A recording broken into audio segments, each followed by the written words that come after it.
ಓಂ ಸಾಯಿರಾಮ್. ಬಾಬಾ ಹೇಳ್ತಾ ಇದ್ದಾರೆ, ಮಗು ಶುಭೋದಯ.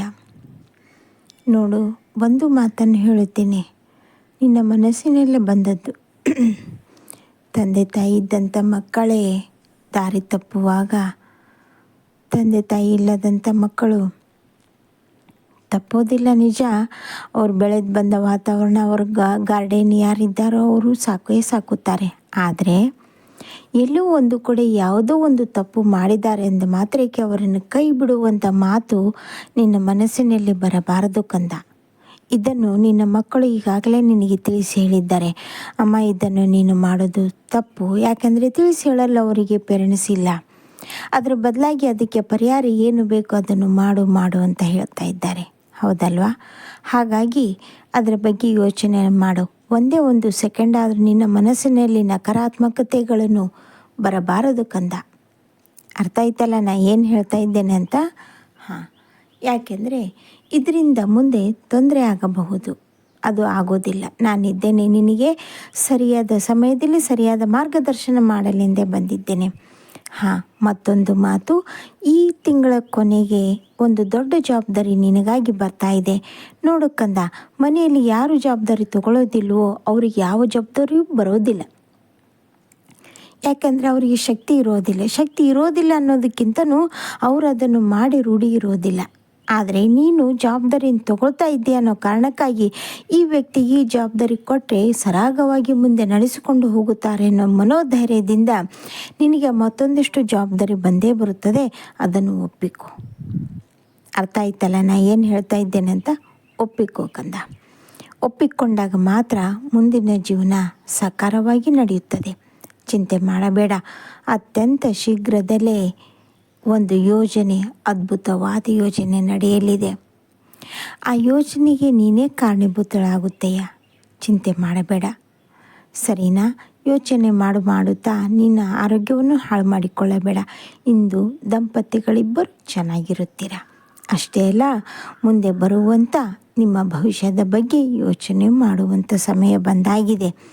ನಿಮ್ಮ ಮಕ್ಕಳಿಂದ ಇಂದು ತುಂಬ ಒಳ್ಳೆಯದಾಗಲಿದೆ ಕಂದ, ತುಂಬ ಒಳ್ಳೆಯದು. ಅದು ಅಂತಿಂಥದ್ದಲ್ಲ. ಹಣವೂ ಬರಬಹುದು, ಕೀರ್ತಿಯೂ ಬರಬಹುದು. ಆದರೆ ಚಿಕ್ಕ ಮಕ್ಕಳನ್ನು ಕಾರಣಕ್ಕಾಗಿ ಅಲಕ್ಷ್ಯ ಮಾಡಬೇಡ. ಯಾವ ವಿಷಯವಾಗಲಿ ಅಲಕ್ಷ್ಯ ಮಾಡಬೇಡ ಕಂದ. ಹಾಗೆಯೇ ಮನೆಯನ್ನೆಲ್ಲ ಕ್ಲೀನ್ ಮಾಡಿಕೊಳ್ಳುತ್ತಾ ಬಾ. ಸಮಯ ಸಿಕ್ಕಾಗಲೇ ಮನೆ ಸ್ವಚ್ಛ ಮಾಡುತ್ತಾ ಬಾ.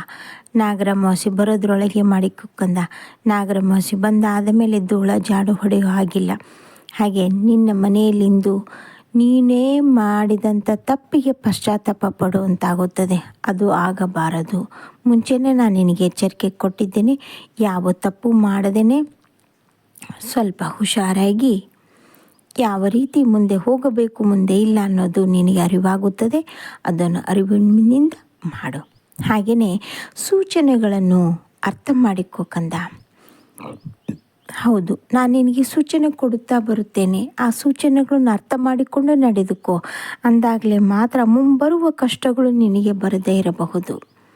ಅರ್ಥ ಆಯ್ತಲ್ಲ? ಈಗ ನೋಡು, ಬೆಳಗ್ಗೆ ಎದ್ದ ತಕ್ಷಣವೇ ಒಂದು ರತ್ನ ಪಕ್ಷಿ ನೋಡಿದ್ಯಾ, ಆಮೇಲೆ ಮುಂಗುಸಿ ನೋಡಿದೆಯಾ? ಇವೆರಡು ನೋಡೋದ್ರಿಂದ ತುಂಬ ಶುಭ ಫಲ. ಹಾಗೆಯೇ ಮನೆಗೆ ಯಾರಾದ್ರೂ ಹೂವು ಹಣ್ಣು ತಂದು ಕೊಟ್ಟರೆ, ಕೇಳದೇನೆ ತಂದು ಕೊಟ್ಟರೆ, ಇನ್ನು 6 ತಿಂಗಳಲ್ಲಿ ಮನೆಯಲ್ಲಿ ಮಂಗಳ ಕಾರ್ಯ, ಅದಕ್ಕೇನು ಬೇಕೋ ತಯಾರಿ ಮಾಡಿಕೊ. ಅದೇ ರೀತಿಯಾಗಿ ಜ್ಞಾಪಕ ಇಟ್ಕೋ, ಮನೆಯಲ್ಲಿ ಗಾಜಿನ ಪಾತ್ರೆ, ಕನ್ನಡಿ ಏನಾದರೂ ಒಡೆದರೆ ಇನ್ನು 3-4 ತಿಂಗಳಲ್ಲಿ ಸ್ವಲ್ಪ ಮನೆಯಲ್ಲಿ ಜಗಳ ಆಗಬಹುದು ಅಂತ ಅರ್ಥ ಮಾಡಿಕೋ ಕಂದ. ಹಾಗೆಯೇ ನಿನ್ನ ಮನೆಯಲ್ಲಿ ಒಂದು ಹಲ್ಲಿ ಬಿದ್ದು ಸತ್ತು ಹೋಗಿದೆ. ಅದನ್ನು ನೋಡಿ ಗಾಬರಿಗೊಂಡಿದ್ದೆ. ಇದಕ್ಕೇನೋ ಅರ್ಥ ಬಾಬಾ, ತುಂಬ ಚಿಂತೆ ಆಗ್ತಾ ಇದೆ ಅಂತ. ಏನೂ ಆಗೋದಿಲ್ಲ ಕಂದ. ಮನೆಯ ಜವಾಬ್ದಾರಿ ಯಾರು ತಗೊಂಡಿರ್ತಾರೋ ಅವರಿಗೆ ಸ್ವಲ್ಪ ಅನಾರೋಗ್ಯ ಸಮಸ್ಯೆ ಇರುತ್ತದೆ. ಅದು 3 ದಿನ ಮಾತ್ರ. ಅದರಿಂದ ಆಚೆಗೆ ಎಲ್ಲವೂ ಸರಳವಾಗಿ ಹೋಗುತ್ತದೆ. ಇದು ಮುನ್ಸೂಚನೆ ಕೊಡೋದ್ರಿಂದ ಈಗಾಗಲೇ ನಿನಗೆ ಗೊತ್ತಾಗಿದೆ. ಹಾಗಂದರೆ ಜವಾಬ್ದಾರಿ ತೊಗೊಂಡವ್ರು ಯಾರು, ಅವ್ರಿಗೆ ಯಾವ ರೀತಿ ತೊಂದರೆ ಬಹುದು, ಅನಾರೋಗ್ಯದಿಂದ ಯಾವ ರೀತಿ ಬಳಲಬಹುದು ಅಂತ ಯೋಚನೆ ಮಾಡಿ ಅದಕ್ಕೇನು ಬೇಕೋ ತಯಾರಿ ಪ್ರಿಕಾಪ್ಷನ್ ಮಾಡಿಕೊಂಡ್ರೆ ಯಾವ ಸಮಸ್ಯೆಯೂ ಬರೋದಿಲ್ಲ. ಅರ್ಥ ಆಯ್ತಲ್ಲ? ಹಾಗೆಯೇ ನೀನು ಮಾಡುವಂಥ ಕೆಲಸ ತುಂಬ ಜವಾಬ್ದಾರಿಯುತವಾಗಿರೋದು. ಬೇಗ ಬೇಗ ಎದ್ದು ರೆಡಿಯಾಗಿ ಹೋಗು. ಅರ್ಧ ಗಂಟೆ ಮುಂಚೆನೇ ಆಫೀಸಿಗೆ ಹೋಗು. ಅಲ್ಲಿ ಜವಾಬ್ದಾರಿಯಿಂದ ಎಲ್ಲ ಕೆಲಸವನ್ನು ಮಾಡೋಕ್ಕಂದ.